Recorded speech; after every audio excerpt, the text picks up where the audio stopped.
I really don't care what happens to her at all. I don't care. Like everybody they tiptoe around with this social media, but what y'all don't get is that it be real consequence for y'all little flexes, y'all quick flexes for $300 that you need. It be consequences. Teyana walked into that courtroom holding it together, but she didn't walk out the same. When she stepped through those heavy courthouse doors that morning, she carried hope in her chest, believing that this was just another routine hearing, another small step in figuring out how to share their daughter's life in peace. But inside those walls, waiting for her like a loaded gun, was Iman's secret. He sat there calmly as the judge unfolded words that would split her heart in two. In one cold breath, the judge read out that Iman had filed for full custody, alone, behind her back. It hit Teyana so hard that she couldn't hide it, not even for the cameras or the strangers in that silent room. She felt her whole world cave in as her eyes filled up. And once the tears started, they didn't stop. For weeks before that day, the air had been thick with something Teyana couldn't name. She noticed Iman's voice sounded different on the phone. His replies got shorter, colder. Late at night, she would hear whispers that lawyers were involved, but every time she asked, Iman brushed it off. "We're fine," he'd say. "Don't worry." And she wanted to believe it, wanted so badly to believe that they could stay civil, keep the lawyers away, do what was best for their little girl without making it a spectacle. But behind closed doors, Iman was busy drafting paperwork, gathering statements, building a case. He wanted full legal power, the right to decide everything without her. And he didn't plan on telling her until it was too late to stop it. He knew exactly when and where to pull the rug out from under her feet, right there in that courtroom. When Teyana arrived that morning, she wore her best suit and a brave smile. She walked past the waiting cameras, nodding politely but keeping her eyes down. She sat beside her lawyer, flipping through her notes, thinking this would be quick. Maybe a few tweaks to the schedule, maybe a small disagreement about holidays, but nothing she couldn't handle. Then the judge started speaking, and the words sliced through her like a cold knife. Petition for full physical and legal custody. The list went on, reading accusations about her being unstable, about the home not being safe enough, about Iman being the better choice to raise their child alone. She turned to her lawyer, eyes wide, mouth open, but no words came out. She whispered, "What is this?" But there was no answer that could fix it. The betrayal filled the whole room like thick smoke. Every line the judge read was like a public stamp that said she had failed. Whether true or not, it didn't matter in that moment. The damage was done. Her body betrayed her before her voice could. 1 second she sat up straight, fighting to hold her face steady, and the next her shoulders shook. Her breathing turned ragged, uneven, loud in the courtroom's hush. Witnesses say she whispered no, no, over and over like she could wish it all away. Then she buried her face in her hands, and the sobs came like a wave. She didn't care who saw it, she couldn't stop it. The judge paused the reading, glancing at her lawyer as if to say, "Control this." But how could they? You can't control heartbreak that deep. Her lawyer draped an arm around her shoulders, whispering things nobody could hear. Tissues appeared in her hands, but they couldn't hold back what was already flooding out. She had trusted him. She had trusted that he would never blindside her like this, not with their child in the middle. But now the whole world would see her cracked wide open. And while she sat there, trying to breathe through tears, Iman didn't flinch. He sat stiff, eyes locked on the judge, face blank as stone. Some people later called it strength. They said he was doing what needed to be done for his daughter. They said he couldn't soften now, not if he really believed Teyana wasn't stable enough. But others saw something colder in his silence. He didn't lean over. He didn't whisper comfort. He didn't even look at her as her shoulders shook beside him. He just whispered to his lawyer, nodding as each line about the child's best interest was confirmed on record. To him, this was business, protecting his child, his way. To Teyana, it was betrayal playing out like a punishment. And to everyone watching, it was a lesson in just how cold co-parenting could turn when love runs out. By the time Teyana was escorted out, face hidden behind shaking hands, photos had already slipped through cracks and into the online world. Blurry shots of her wiping her eyes in the courthouse hallway. Short clips of her clutching her lawyer's arm as reporters shouted questions she couldn't answer. Within hours, the internet exploded. Comment sections turned into battlegrounds. Some people stood up for her. No woman deserves to find out in front of strangers like that. Others defended Iman with equal passion. If she's unfit, he has to protect his baby, no matter how it looks. The story spread like wildfire. News pages carried the headline.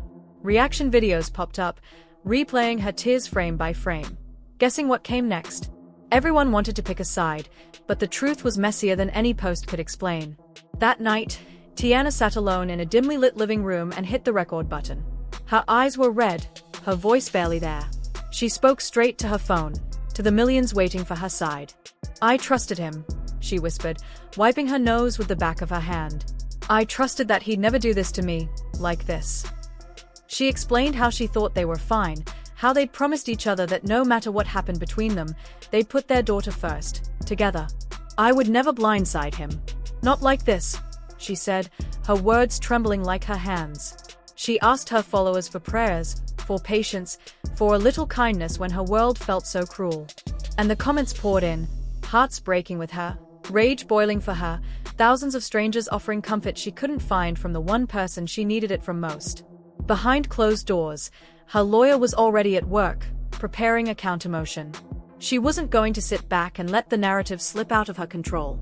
Whispers circulated among industry insiders that she was considering a primetime interview, a raw, televised conversation where she would finally share every hidden detail, every painful truth he had managed to bury behind charm and curated images.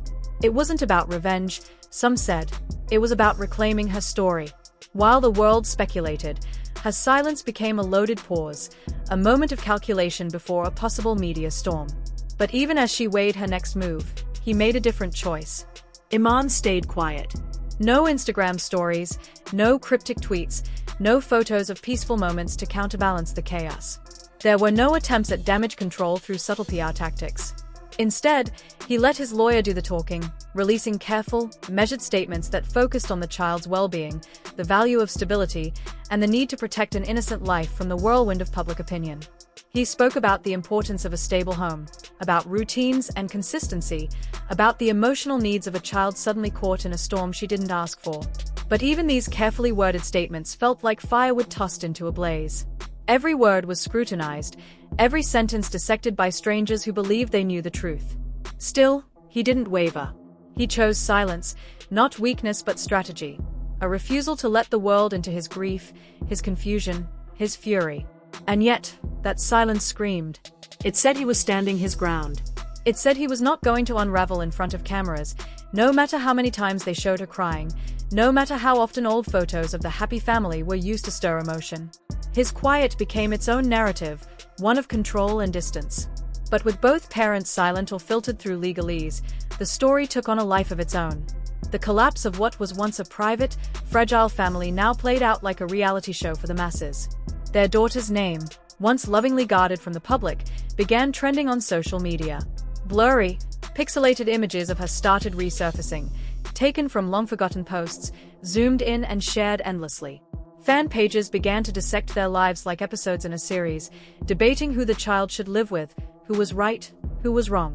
Strangers who had never met either Teyana or Iman took passionate stands, drawing from interviews, songs, old tweets, and body language in red carpet photos. The court of public opinion became louder than any courtroom ever could. In homes and group chats, online forums and comment sections, opinions multiplied. Some accused her of using the child as a pawn, others said he was trying to manipulate the system. Still others lamented that it had come to this at all. People claimed to care about the child's well-being while simultaneously sharing her image without consent, turning her into a symbol, a conversation piece, a topic trending for all the wrong reasons. They didn't see her as a person, just a point in an argument. And in the middle of all of this digital chaos, one truth remained. The person with the most to lose was the smallest one.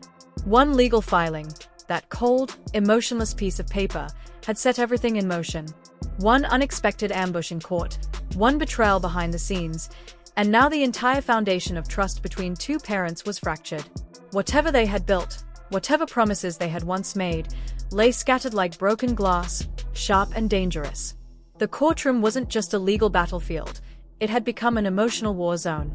And though they were fighting for custody, for time, for decisions and rights, there was no guarantee that what they were preserving would ever truly be whole again. So, while the world watches, scrolls, and comments, a little girl is forced to grow up in a world where her story was hijacked before she could write it herself. And as the adults around her fight to prove who loves her more, they risk forgetting the simplest, most painful truth. What she needs most isn't a courtroom win or a public show of strength. What she needs is peace, a peace that seems to grow more distant with every passing day. This is how betrayal looks when it's legal. How love turns sour when money, pride, and secrets step in. And now the world is hooked. Refreshing feeds for the next twist. Will Teyana fight back and win? Will Iman double down and never look back? Will their daughter grow up reading these headlines and wonder if either of them truly did the right thing? These are the questions that can't be answered by court papers or trending posts. They live in late-night tears and silent drives home and bedrooms where a little girl asks why mommy and daddy don't live together anymore. Was Iman justified? Or did he go too far, pushing Teyana to break in front of cameras she didn't even know were rolling? Should he have warned her, let her see it coming, soften the blow? Or is it better to rip off the bandage fast and protect the child at any cost? Maybe there's no right answer when family turns into legal lines and broken promises. Maybe this is what happens when love dies but life goes on. Drop your honest thoughts in the comments. This one hit hard, and it's not done hitting yet. If you believe no family should break like this under courtroom lights, hit that like. And if you want more raw truths, more messy reality, and more stories where secrets explode in real time, make sure you subscribe. Because when people lie to each other, the truth always finds a way to show up. Sometimes in the quietest moments, sometimes in a judge's voice that echoes like a hammer, sometimes in the tears you can't hide, no matter how strong you thought you were.